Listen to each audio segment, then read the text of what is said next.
মনোনয়নপত্র জমা করলেন জাঙ্গিপাড়া, চণ্ডীতলা, চাঁদদানি, শ্রীরামপুর উত্তরপাড়া বিধানসভার 5 বাম প্রার্থী।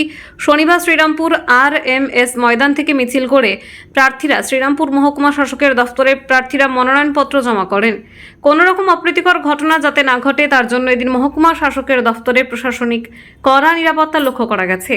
রাজ্যে তৃণমূলের গুন্ডারাজ দমন করা, শিক্ষা ব্যবস্থার উন্নতি, নারী সুরক্ষা ও প্রশাসনের নিষ্ক্রিয়তার বিরুদ্ধে বামেদের লড়াই বলে জানিয়েছেন মীনাক্ষী মুখার্জি। বাম প্রার্থীরা সকলেই আশাবাদী যে এবার রাজ্যে লাল ঝান্ডার ঝড় বইবে। তবে মে মাসের 4 তারিখে স্পষ্ট হবে রাজ্যে লাল ঝড় বইবে নাকি সবুজ কার্পেটই মোড়া হবে বঙ্গ।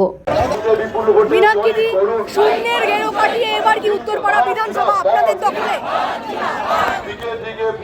গোটা পশ্চিমবঙ্গ জুড়ে বামেরা বিরুদ্ধে, দুর্নীতির বিরুদ্ধে, গুন্ডারাজের বিরুদ্ধে, দাঙ্গাবাজদের বিরুদ্ধে জানকবর লড়াই। মানুষ সেই লড়াই আস্থা ফিরে পেয়েছে। সেই আত্মবিশ্বাসের সাথেই এবারের নির্বাচন গোটা পশ্চিমবঙ্গের মানুষ তৃণমূল বিজেপির বিরুদ্ধে লড়বে। নমিনেশন জমা করছেন, কতখানি আত্মবিশ্বাস রয়েছে?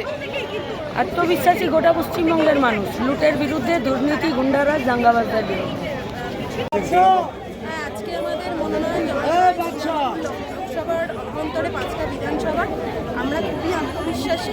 সেই আত্মবিশ্বাস নিয়ে যেভাবে প্রচারে সাড়া পাচ্ছি, সেই আত্মবিশ্বাস নিয়েই আমরা নমিনেশন জমা দিতে যাব। এই নমিনেশনের মধ্যে দিয়ে সাধারণ মানুষের ভিড় প্রতি সময় প্রমাণ করছে সাধারণ মানুষ আমাদের পাশে রয়েছে। সাধারণ মানুষকে সাথে নিয়ে আমরা 2026-এ গোটা বাংলা জুড়ে প্রতিটা সিট জিতবো এবং গোটা বাংলা জুড়ে একটা অন্যরকমের লাল ঝড় এই সময়কালে আসছে এবং সাধারণ মানুষ আমাদের সাড়া দিচ্ছে। তাই এই বিধানসভা শুধু নয়, অন্য বিধানসভাগুলোতেও আমরা নজর কাড়া ফল করবো। বলছি, শূন্যর গেঁড়ো কি কাটবে এবার? অবশ্যই কাটবে। সাধারণ মানুষ প্রতিটা সময় দাঁড়িয়ে দেখেছে গত 15টা বছর ধরে পশ্চিমবাংলা জুড়ে কি চলেছে। তার থেকে মানুষ বীতশ্রদ্ধ এসবগুলো দেখে। এসব থেকে মানুষ মুখ ফেরাতে চাইছে এবং মুখ ফিরিয়ে এই 26-এর নির্বাচনে মানুষ আমাদের পাশে রয়েছে। এবং সাধারণ মানুষ এটাও জানেন যে বামপন্থীরা শূন্য বলেই বিভিন্ন রকমভাবে এই কর্মসংস্থানগুলো হয় না। কলকারখানার গেটগুলো বন্ধ রয়েছে, কর্মসংস্থানে একটা চাবিও খুলছে না। আর মানুষকে এইসব ঢপবাজির কথা, মিথ্যা প্রতিশ্রুতি দিয়ে ভুলিয়ে রাখা যাবে না।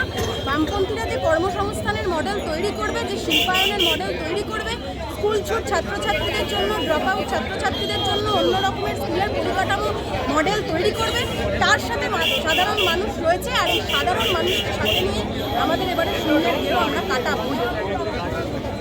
হুগলি থেকে বন্দনা ভট্টাচার্যের রিপোর্ট, আনন্দ বাংলা 24x7।